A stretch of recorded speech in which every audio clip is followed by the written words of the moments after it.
Washington DC était inhabituellement lumineux ce matin de mai 2025. Mais à l'intérieur du siège du FBI, l'ambiance n'était pas à la fête. La nuit avait été sous pression. Les téléphones sonnaient sans arrêt, les agents se déplaçaient avec détermination. Et au centre de toute cette agitation se tenait un homme dont le nom seul pouvait provoquer une onde de choc dans le monde politique. Kash Patel, le nouveau directeur du FBI. Ce n'était pas seulement une promotion. C'était une déclaration. À 45 ans, Kash n'était pas un initié typique de Washington. Il avait fait ses armes en défendant des figures puissantes dans des situations délicates, et avec brio. Nommé par le président Trump, son ascension avait été autant politique que personnelle. Il était connu pour deux choses, sa loyauté et son tempérament de feu. Si vous visiez son équipe, il visait votre carrière. Ce matin-là, il se tenait devant un miroir, ajustant une cravate rouge vif. Ce n'était pas un simple choix de mode. C'était un symbole, rouge pour son alignement politique, rouge pour la bataille dans laquelle il s'apprêtait à entrer. Son attachée de presse, Sarah Mitchell, frappa une fois à la porte et entra. CNN vient de le confirmer. Anderson Cooper veut vous en direct cet après-midi. Kash se retourna, les yeux fixés. Quel est l'angle? Politique étrangère, priorité du renseignement, opérations internationales, répondit-elle. Il sourit. Parfait. Kash n'avait pas peur des médias. Il y prospérait. Ancien procureur doté d'un instinct de bagarreur, il savait contrôler un récit. Et aujourd'hui, il comptait envoyer un message mondial. Ce FBI, dit-il en enfilant sa veste, ne jouera pas en défense. Nous passons à l'offensive. Mais ce qu'il ne savait pas, ce que personne dans ce bâtiment élégant et vitré ne savait, c'est que sa performance très attendue venait de déclencher quelque chose d'inattendu. À des milliers de kilomètres de là, au cœur de l'Afrique de l'Ouest, un dirigeant très différent observait la situation. Le président du Burkina Faso, Ibrahim Traoré, était assis dans un bureau calme, sirotant du thé noir fort et examinant des notes confidentielles. Sur son bureau reposait un dossier scellé portant la mention « réservé aux yeux ». Lorsqu'il l'ouvrit, son expression resta inchangée, mais sa posture, elle, se redressa. À l'intérieur se trouvaient des documents non pas sur la géopolitique, mais sur Kash Patel lui-même, sa famille, son passé, et des vérités enfouies qui n'avaient jamais vu le jour. De l'autre côté de l'Atlantique, à l'aile ouest, Kash Patel marchait vers la salle de conférence de presse avec la confiance d'un homme détenant toutes les cartes. Mais à Ouagadougou, un feu silencieux venait d'être allumé. Et l'homme qui tenait l'allumette n'était pas là pour jouer. Il se préparait à autre chose, un règlement de compte transcontinental. Le soleil tapait sur les toits dorés de la capitale burkinabé. À l'intérieur du palais présidentiel, cependant, la lumière semblait plus froide. Un silence pesait sur les murs. Il fut rompu par l'arrivée du major Dao, chef des communications, un dossier scellé à la main et un visage habituellement impassible, aujourd'hui visiblement troublé. « Monsieur le Président, dit-il doucement. Il y a quelque chose que vous devez voir. » Ibrahim Traoré, président de 36 ans connu pour son intellect calme et sa volonté de faire, leva les yeux d'un rapport sur les infrastructures. Continuez. Il s'agit du nouveau directeur du FBI aux États-Unis. Kash Patel. Traoré s'appuya en arrière, les doigts joints. Celui qui a pris la parole? Dao hocha la tête. Oui. Et selon nos sources de renseignement, il se prépare à lancer une initiative de surveillance régionale ciblant l'Afrique de l'Ouest. Le Burkina Faso est en tête de liste. Une pause. C'était suffisant pour qu'Ibrahim comprenne ce que cela signifiait. Réseau de surveillance, espionnage électronique, actifs secrets. Ce n'était pas de la diplomatie. C'était une guerre de l'ombre. Et il y a autre chose, dit Dao, hésitant. Parlez librement. Dao brandit le dossier. Nous avons découvert des données personnelles sur la famille de Kash Patel qu'il a gardées cachées. Si cela s'avère exact, cela pourrait changer la manière dont le monde le perçoit. Ibrahim prit le dossier, l'ouvrit, et commença à lire. Au début, son visage resta impassible. Puis son front se plissa lentement. Son doigt s'arrêta sur une page particulière.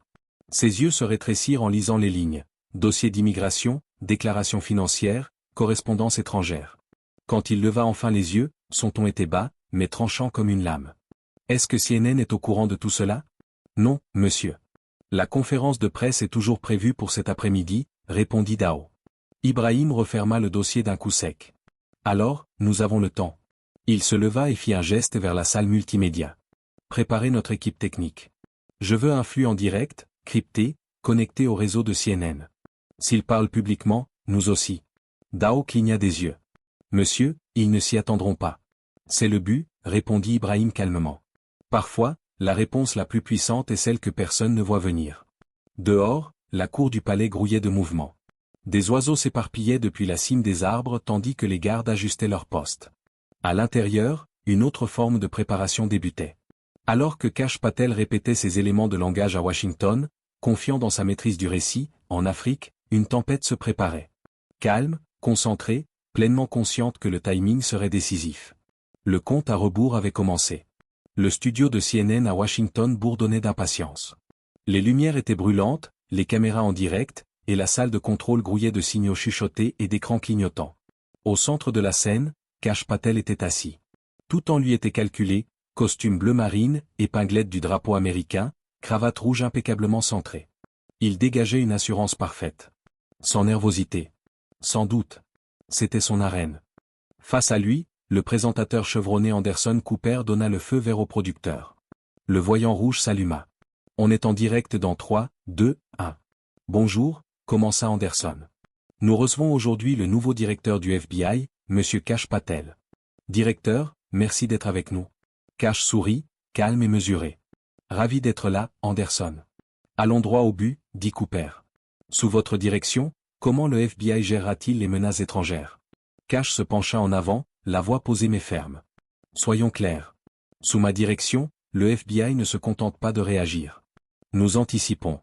Nous regardons au-delà des frontières, déclara Kash Patel en direct sur CNN, en particulier dans les régions où le sentiment anti-américain est devenu incontrôlable. Anderson Cooper haussa un sourcil. Faites-vous référence à un pays en particulier? Kash n'hésita pas. Nous avons vu certaines nations africaines se laisser guider par un jeune idéaliste téméraire pour défier le leadership américain sur la scène internationale. Cela prend fin maintenant. Cette administration n'a pas peur de la confrontation. Il marqua une pause délibérée. Prenez le Burkina Faso, par exemple. Un petit pays qui se fait entendre ces derniers temps. Son président semble croire qu'il peut s'opposer aux intérêts américains sans conséquence. Les mots résonnèrent comme une allumette sur de l'herbe sèche. Dans la salle de contrôle de CNN, les membres de l'équipe échangèrent des regards surpris.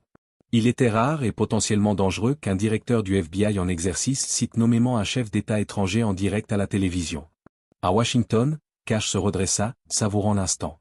Il savait exactement ce qu'il faisait, faire la une, provoquer, affirmer sa puissance. À Ouagadougou, dans le bureau présidentiel, le silence était total. Ibrahim Traoré, figé, regardait la retransmission avec une concentration chirurgicale. Derrière lui, ses assistants échangeaient des regards nerveux. Il a dit votre nom, monsieur, murmura le major Dao. Je l'ai entendu, répondit Ibrahim. Il s'approcha de l'écran.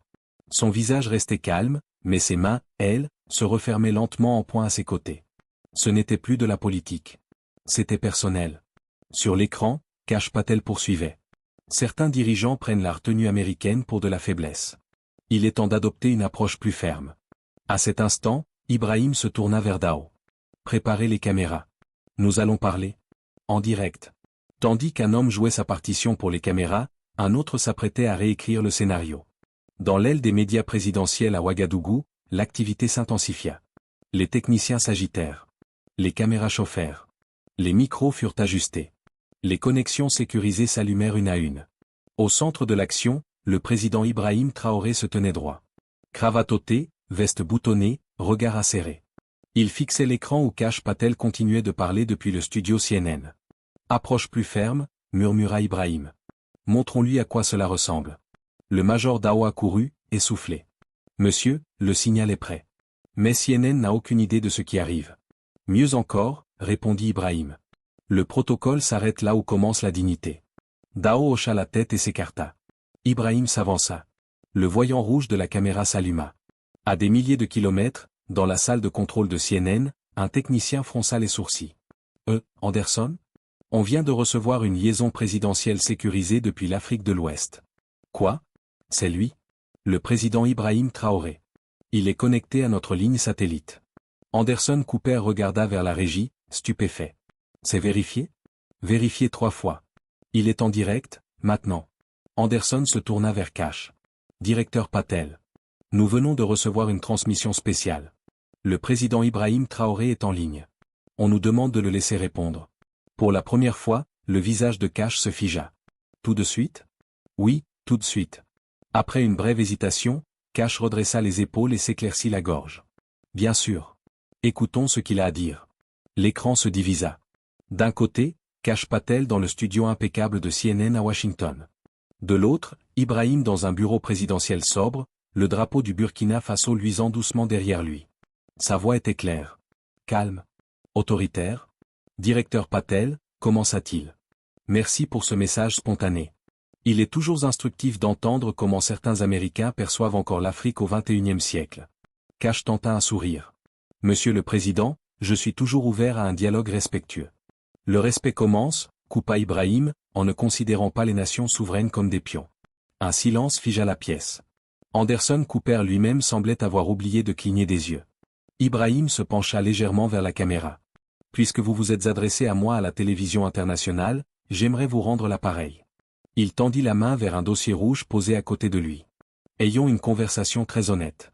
Les producteurs de CNN retinrent leur souffle. Les téléspectateurs du monde entier aussi. Ce n'était pas une réfutation. C'était une intervention mondiale en direct. Le dossier rouge dans les mains du président Ibrahim Traoré n'était pas un simple classeur. C'était une arme diplomatique. Il l'ouvrit lentement, délibérément, ses yeux parcourant la première page. Directeur Patel, dit-il, sa voix semblable à du verre sur de la pierre. Vous avez construit votre image en tant qu'homme de loi, d'ordre et de pureté nationale, un défenseur des frontières dures et des vérités strictes. Kash inclina légèrement la tête, mal à l'aise. Je crois en l'état de droit, monsieur le président. Et vous? Ibrahim ne s'y a pas. Ce que je tiens ici raconte une histoire bien différente. Il souleva le premier document. Selon les registres d'immigration américains, votre père, Mahesh Patel, est entré aux États-Unis avec un visa étudiant en 1978. Ce visa a expiré en 1981. Le sourire de Kash vacilla. Ibrahim poursuivit. Il est resté illégalement aux États-Unis pendant près de 3 ans, avant d'épouser une Américaine qu'il n'avait jamais rencontrée, dans le cadre d'un mariage arrangé par un tiers. Un frisson traversa le studio de CNN. L'air devint électrique. Anderson Cooper se pencha légèrement en avant. Même les cadreurs en oublièrent de respirer. Ce mariage, dit Ibrahim, dura juste assez longtemps pour obtenir la résidence permanente. Puis il prit fin. Kash serra les mâchoires. J'ai défendu le droit de l'immigration toute ma vie, dit-il, tentant de reprendre le contrôle. Oui, répondit Ibrahim. C'est ce qui rend cette hypocrisie si fascinante. Il tourna une autre page. Votre mère, Rita Patel, alias Rita Johnson, a reçu $15 000 pour ce mariage. Nous avons le relevé bancaire. Voulez-vous que je l'affiche à l'écran? Kash leva instinctivement la main, comme pour bloquer une lumière aveuglante. C'était il y a plus de 40 ans. Mais cela parle du présent, rétorqua Ibrahim. Car vous vilipendez aujourd'hui ceux qui empruntent les mêmes chemins que votre famille a pris autrefois. Vous parlez d'intégrité, dit Ibrahim Traoré, la voix froide. Pourtant, vos propres fondations sont construites sur un mensonge. Le studio CNN devenait plus tendu à chaque seconde. Anderson Cooper ne parlait plus. Il ne le pouvait pas. Kash Patel fixait la caméra, les tempes humides de sueur.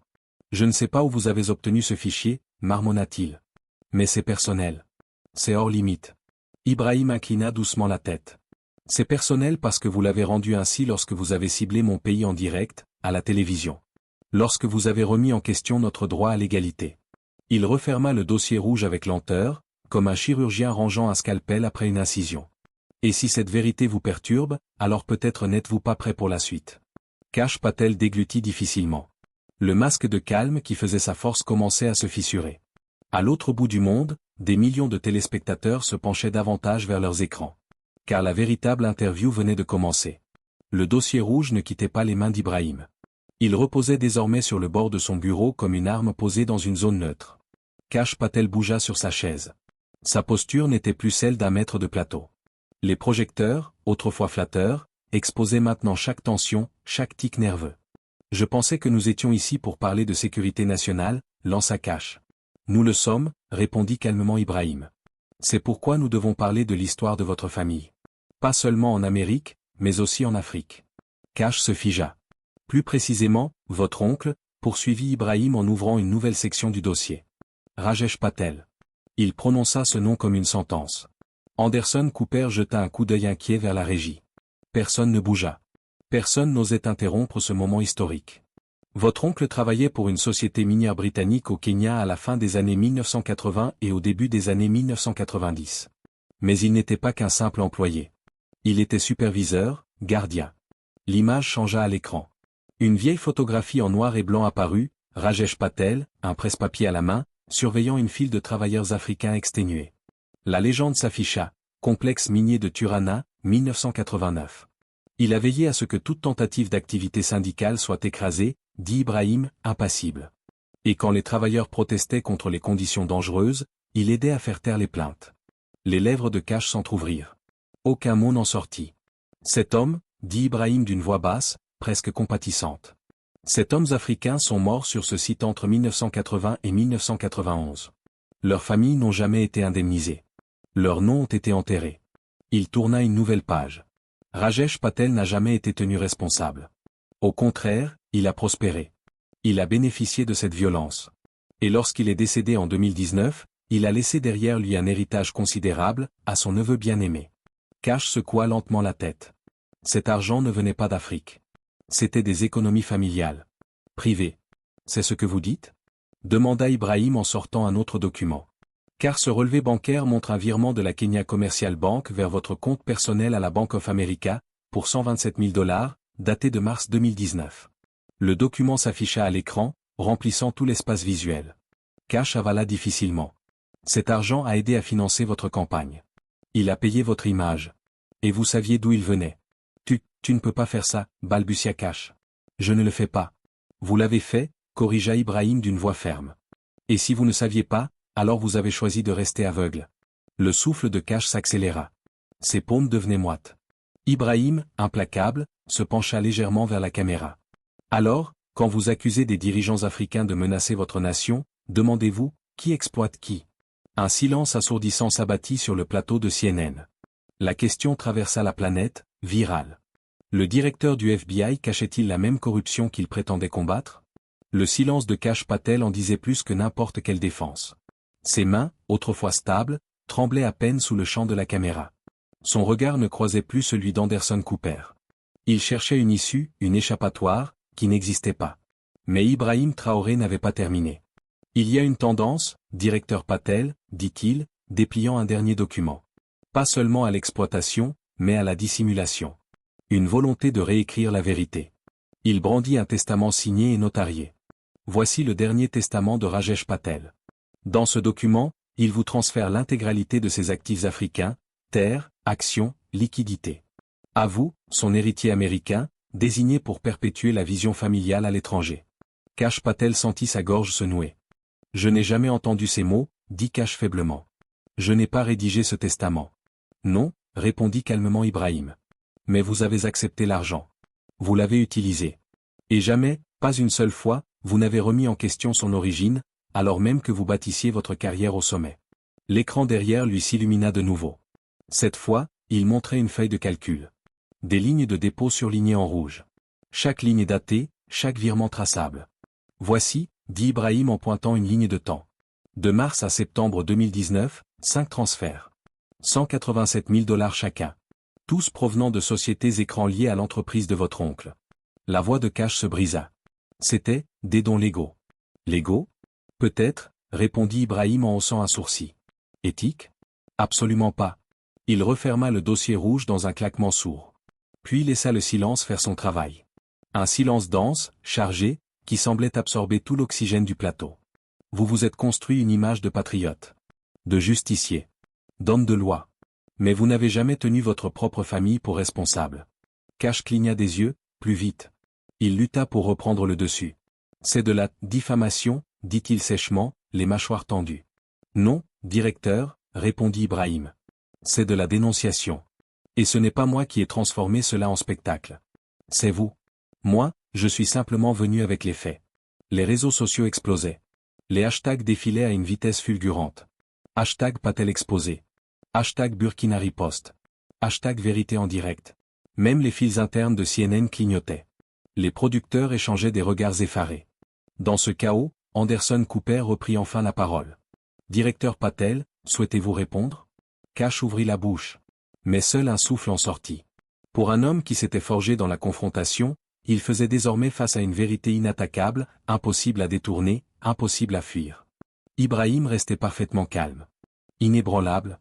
Et il ne comptait pas offrir d'issue. Une dernière question.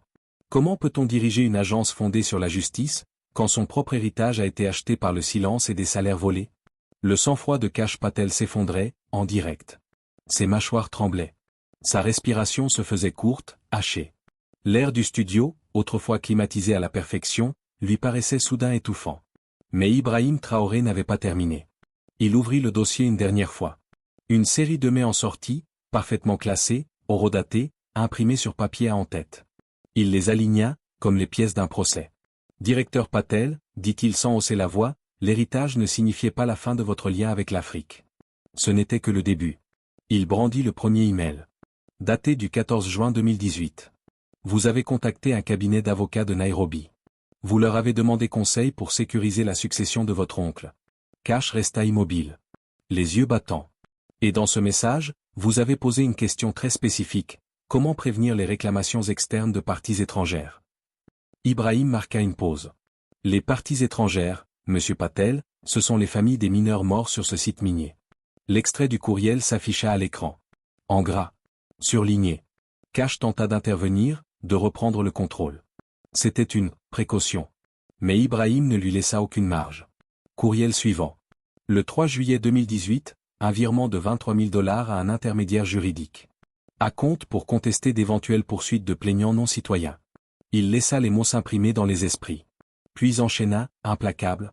Vous n'étiez pas un bénéficiaire passif. Vous avez activement participé à l'effacement. C'est un mensonge, souffla Kash. Non, directeur. Ce sont des documents. Il souleva une dernière feuille. Note interne du cabinet d'avocats, notre client souhaite assurer le silence par une posture juridique agressive. Noir sur blanc. Kash ouvrit la bouche, puis la referma. Ses mains s'agrippèrent aux accoudoirs de son fauteuil. À ce moment précis, il n'y avait plus de posture possible. Plus de rideaux. Rien que la lumière crue. Et Ibrahim parla encore. Sa voix n'était plus seulement celle d'un président. Elle était devenue celle d'un homme debout face à l'histoire. Quand les familles africaines imploraient justice, vous envoyiez des avocats. Quand les veuves pleuraient, vous envoyiez le silence.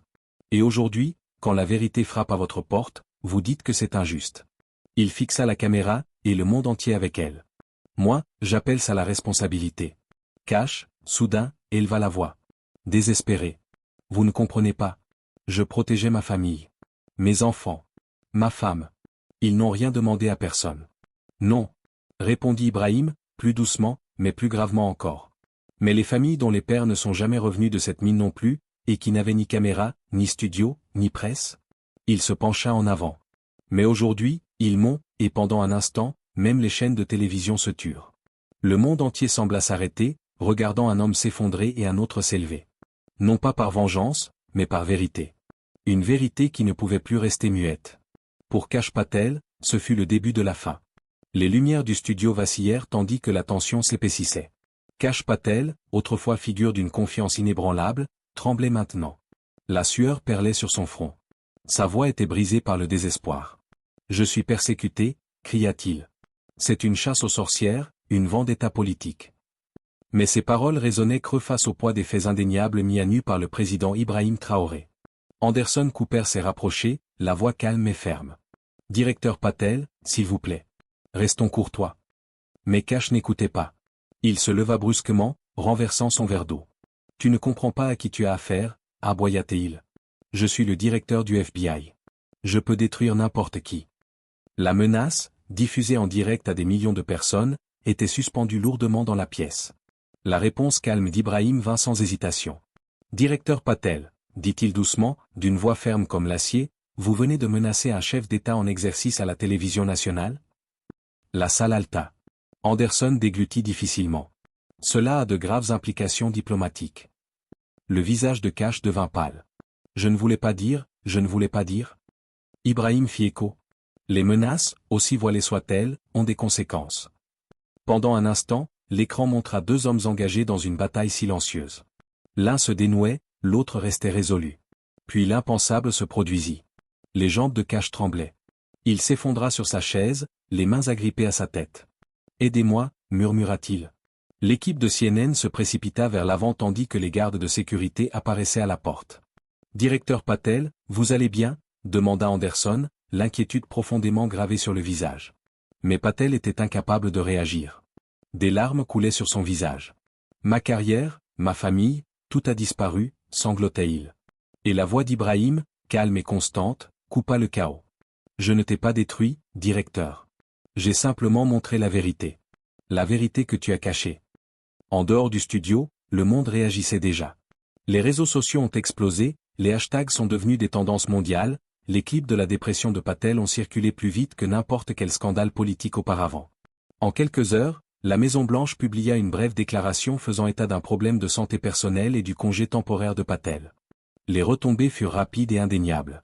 La démission de Patel intervint quelques jours plus tard. Sa carrière autrefois prometteuse fut brisée, mais l'histoire ne s'arrêta pas là.